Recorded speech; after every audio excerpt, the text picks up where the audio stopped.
As I said God have four natures. There's what we call the four nature of God, not the dimensions of God. God have different dimensions, millions of dimensions. When you have four nature, these are the four nature that make God to be called God. If God lose one of that nature, he's no more God. The four nature, the first nature of God, that is who God is just four. These are the four natures that put together that make God God. Number one is love. Anywhere you see God, you see love. But that does not mean anywhere you see love, you see God. No. Anywhere you see God, you will see love. But not everywhere you find love, you find God. So the first nature of God is love. That is why he said, for God so loved the world. Despite the world was in sin, he loved the world. Because anywhere you find God, you find love. So the first nature of God is what? Love. If in 1 John, I think 4 verse 8 and 4 verse 11, he said, he that does not love knoweth not God, for God is love. That's the first nature of God, to love. Oh, okay. Let me shock you. Do you want to tell me that God is angry with Satan? God is not angry with Satan. God is not angry with Lucifer. God still loves Lucifer, but that's why there's a punishment to him. If God does not love him, Bernard, he should have been dead. You see that your ex that broke your heart, and you lay curses on him, it's not be well with you. Do you know God love her or love him? You know she or he has asked God for forgiveness, and God has forgiven him or forgive her, and yet you are still harboring hatred in your heart. That hatred may hold you, can keep you down, not to go anywhere, because God has already forgiven that your ex that broke your heart. Yes, your ex deceived you, did a lot of things, she or he did a lot of atrocity, but you know, as he asked God for forgiveness, God has forgiven him or her. But yet you are harboring hatred in your heart. You better let it go. You better let it go so that God can bless you. God is love. That's number one. Number two, God is justice. God is just, or God is judgment. They are all the same. God is justice, God is just, and God is judgment. Now, because God loves you, when you sin against him, he can't let you be, because there's a nature in him that have to balance his authority. So it's called the judgment of God. God bless those that are gifted. I'm saying you, God bless you. God bless you. Now listen, the justice nature of God is what put us into judgment. For example, when you sin against God, you see that justice system of God that says in Romans chapter 8, he said that the wages of sin is death. So it is that justice nature of God that have declared you dead when you commit sin. That was the same nature that spoke to Adam in the garden. He said, then you eat of this fruit, you shall surely die. So if you sin against me, you will surely die. That is, you see, God loved you, he created you, he gave you everything, he gave you the garden, he gave you the garden and all the fruits. But he said, if you sin against me, the judgment nature of me will not allow you rest, you will die. Surely you will die. Now God has another nature, the third nature, which is called mercy. Mercy is not forgiveness. Mercy is bigger than forgiveness. In mercy, we have forgiveness, we have tolerance, we have long-suffering, we have a lot of things encompassed into mercy. Mercy is a nature that, my God, remember I told you mercy is also a weapon.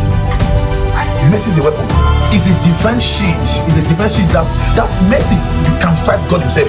That God himself cannot fight mercy, because it's a nature of him that he can't fight. No. For example, God loved you. He gave you the garden, he gave you the earth, he gave you the world, he gave you trees and everything to enjoy your life. Now you committed a sin, and the justice nature of God said you must die. And God knows that if you die, you can't come back to life. And he loves you. What's he going to do? Love is begging. Lord, you know you love these people. You can't allow them to die. The justice nature of God is saying, according to the judgment, you must die. As a king, I have decreed that anyone that sinned against me will die. Now mercy will not come in. Mercy. Temper justice with mercy. Temper justice with mercy. I know they have sinned, they are supposed to die, but let them be mercy. Let them be pardoned. Now listen, in the spirit realm, there is nothing like forgiveness. There is nothing like forgiveness in the realm of the spirit. Because if there is forgiveness in the realm of the spirit, God will not have sent Jesus to die for us, to come and pay for the price. There is no forgiveness. Any sin you commit in the spirit realm, you must need blood to pay for it. Something must come from you to pay for it. So now mercy is asking for pardon. Oh Lord, pardon them. Remember you love them. pardon them. But justice said no. Now, God cannot fulfill the demand of mercy and of love. Remember, mercy and love, they are telling God to allow man be. Now, God cannot fulfill the demand of mercy for pardon and for love, and ignore the demand of justice, which is death. So what will God going to do? The fourth nature of God, which is grace. Then grace came into the scene. Grace said, okay, God, you cannot fulfill love and ignore justice and fulfill mercy. So what should I do? What is grace? Grace is the nature of God that came to say, okay, you see the judgment that man is supposed to experience. Let me carry it. Let me die.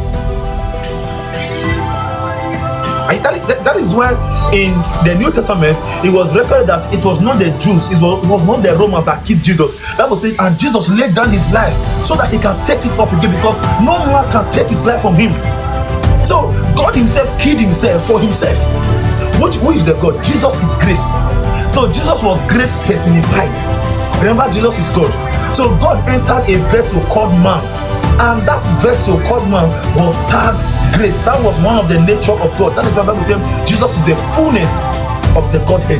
So Jesus came as grace. You know what he did? He fulfilled the judgment and the requirement of love. Oh, for God to love the world. So Jesus loved these people. Now I have to fulfill the demand of justice. Man have sinned, so man supposed to die. And when man die, man cannot be in existence again. Okay, justice, don't worry, grace will die. My life will go in for it. My blood will go in for it. So leave them as if they have never sinned.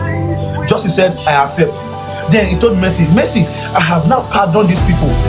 Now, when they sin again, it is not man that is sinning again, because I have forgiven all their sins. I have pardoned anything they can do again. That is what grace did. So you see, now God has fulfilled the demand of love, justice, mercy, and grace. So when Jesus died on the cross, grace himself, grace personified, who is Jesus, when he died on the cross, he fulfilled the demand of for God so loved the world and gave his only son. He fulfilled the demand justice of the soul that sinned shall die. He fulfilled that demand, and he fulfilled the demand of mercy that said, pardon them of their past sin, their present sin, and their future sin. Are you getting me? So this is the four natures of God that make God God. This is why now, if I ask you a question, if you commit sin today now and you say, God, oh God, have mercy on me, do you think it is today God forgave you of that sin? No, God forgave you that sin 2,000 years ago, but it was today you are activating it. If I ask you now, let's say for example you are sick and I said be healed and you receive your healing now. If I ask you when did you get healed, you will say it was now. No, you got healed over 2,000 years ago, but you just activated the healing now. That's why I could say Jesus, who was crucified before the world began. So he shed his blood even before we came. So your healings, your salvation, your deliverance, your riches was over 2,000 years, but it was now you activated it. If somebody can understand me, I know I was very fast so that I can have enough time to prophesy according to what God wants us to do. Are you getting it? So it is a little bit deep, but understand the four natures of God. You can go to my YouTube page, you'll find this topic there, the four natures of God: love, justice, mercy, and grace. You can see, information make you a superior being. Information make you superior. Information either make you less of a person or more of a person. Do you know in what's it called, John chapter 20, when Jesus appeared to Mary in the tomb, Mary back Jesus, did not see Jesus. He was crying. Oh, and Bible said Mary thought that it was a gardener. You see, the lack of knowledge of Mary knowing that person standing behind her was not a gardener, was Jesus himself. She was crying. Oh, please, if you know where they took my Jesus to, my master, please give me, let me go and bury him myself. Please. She was crying and crying and crying until Jesus said, Mary. And he turned. She said, I thought it was a gardener. She said, don't touch me. I have not fully formed. But go and tell my disciples that they should go for me, darling. Why? So what does that tell me? Lack of knowledge, prolonged tears. Lack of knowledge, prolonged pain. If you don't have the knowledge of your father is a king, you will be molested, you will be insulted. Now, as you are sitting down watching me now, what if prophecy comes to you now, and I say, actually, that man you call your father is not your father. Your father is the president of that your country. And I'll tell you, okay, call this number. This is your mother's number. This is your auntie's number. Call this person and tell this person, look at you. Oh, this is your name. And even if you start you meeting that man that is the president, and you only call and they say, yes, actually, we heard of something like that. How will you feel? Even if you have not met with the president who is your father, how will you feel? From the next day, oh my God, the way you raise your chest, your father is the president. Even if you are angry with your father, your father did not look for you all these days, but because he's the president, you will forgive him on time and you will be happy. There's a pride you will have. Why? Because you already know your father is the king. But before now that you don't know, you were living like a slave. So knowledge can make you superior or what? Inferior. So that way you must always go for knowledge.